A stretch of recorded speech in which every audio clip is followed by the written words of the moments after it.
La peau et les muqueuses constituent une barrière physique qui protège efficacement l'organisme des agressions externes. Il arrive cependant qu'à la suite d'un traumatisme ou d'une infection, lésions cutanées, brûlures, intrusions bactériennes, fongiques ou virales, des microcorps étrangers parviennent à la franchir. Lorsque la barrière de la peau est franchie, l'organisme fait appel à des acteurs capables de lutter contre l'envahisseur.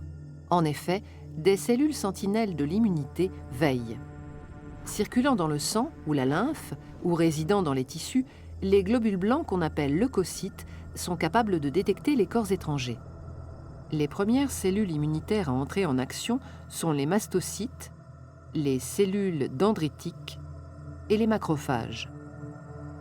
Ces cellules possèdent à leur surface membranaire des récepteurs capables de reconnaître le type d'agresseur par ce qu'on appelle des motifs antigéniques. Cette identification va initier la réaction inflammatoire.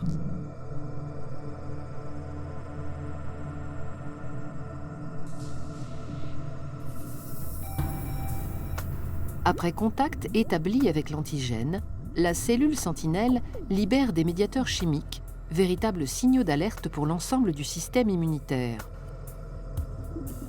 Certains de ces médiateurs chimiques, tels que l'histamine sécrétée par les mastocytes, augmentent la vasodilatation et la perméabilité des vaisseaux à proximité de la zone lésée. Cela permet le passage de cellules douées d'un pouvoir phagocytaire du milieu sanguin vers les tissus. Le franchissement de la paroi du vaisseau s'appelle la diapédèse. Rougeur, gonflement, chaleur sont des signes cliniques caractéristiques de la réaction inflammatoire.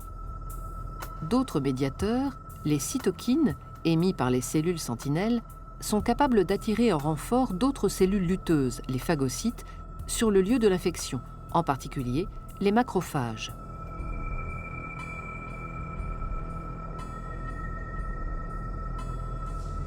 Leur pouvoir phagocytaire leur permet de neutraliser activement le micro-organisme étranger et ainsi d'endiguer sa prolifération.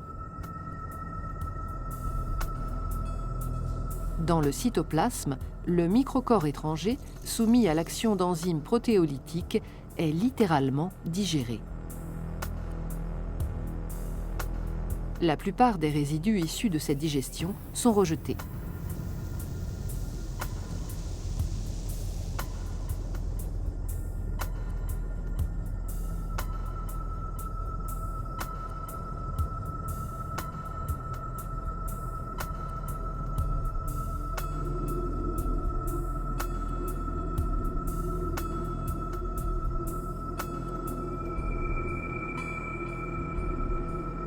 Parmi les cellules phagocytaires, les cellules présentatrices d'antigènes gardent un fragment de l'antigène qu'elles viennent de détruire.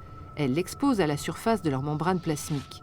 Dans le cas d'une aggravation de l'infection, ce fragment qu'on appelle peptide ou déterminant antigénique deviendra l'un des éléments déclencheurs de la réaction de nouveaux acteurs, les lymphocytes.